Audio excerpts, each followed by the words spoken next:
ஒரு நாள் ஒரு நாய் மிகுந்த பசியில் இருந்தது.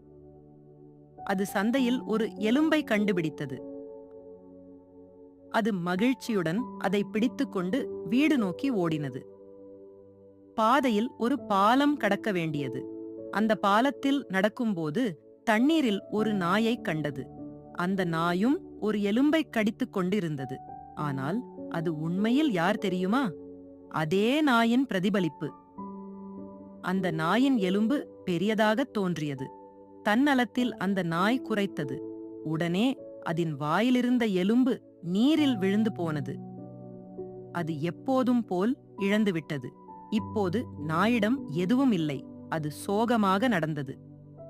ஒரு பாடத்தை அது கற்றுக்கொண்டது. பாடம்: தன்னலம் கைவிடும் வரை நீ உன்னுடையதை இழக்கக்கூடும்.